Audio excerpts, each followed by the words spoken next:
So let's now talk in these few minutes we have together about how to at least practically build that solution. I like to talk, when we talk about reminders, we talk about grand things. When we talk about advice, I believe in talking about advice from a very practical, even minimalist point of view. Things that you can practically do, and that's why I don't like to share much personally, even though I read them for myself for inspiration. I don't like to share stories of the tabi'un and the sahaba, the companions of the Prophet radiallahu anhu ajma'in, who prayed the entire night, or recited the whole Quran in a week, or made dua and then it started raining. Those stories, I don't share them. You know why? Because you know what happens to most of you when you hear that? Man, they were so awesome. I'm so bad.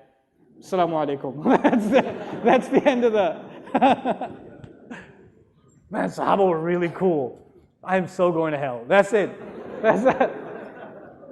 Let's start little by little. أول الغيث قطر ثم ينهمر. The Arabs have a saying, it says, it's in many other cultures too. The first of the heavy rain is just a drop, then it pours, right? Let it build little by little. The first thing you got to do is you have to discipline your life, people. I have to do it, you have to do it. You know what it means to discipline your life? Go to sleep early.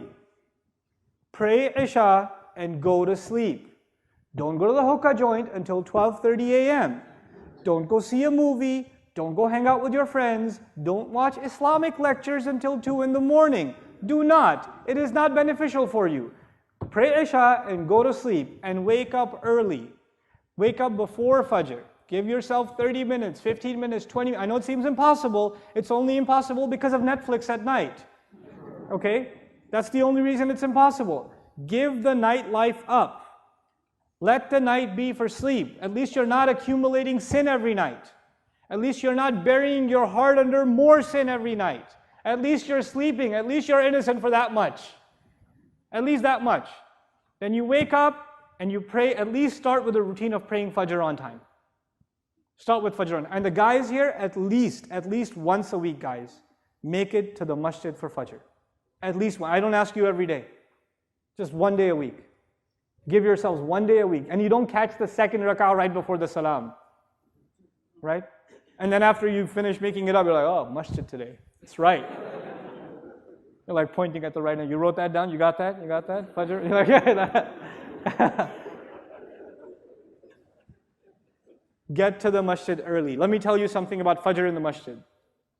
It has a spiritual impact that only people who go to it will experience. It can't be explained in a lecture. When you go to it, when you go to the prayer, and you sit there in the masjid quietly, and you wait for the prayer to start, and you sit there and you recite Quran, and you ask Allah to forgive you in those morning hours, and then you stand next to other believers and countless armies of angels, and you stand and you pray in front of Allah in that early morning, giving up your sleep, which only happened because you gave up your nightlife. When you do that even once a week, the joy you will get out of it, as you are walking out of the masjid, you will wish to yourself you did that every morning. I swear to it. I guarantee it. You're going to walk out of that masjid saying, man, I wish I could do this every morning. You really will. But start with once a week. Start with once a week.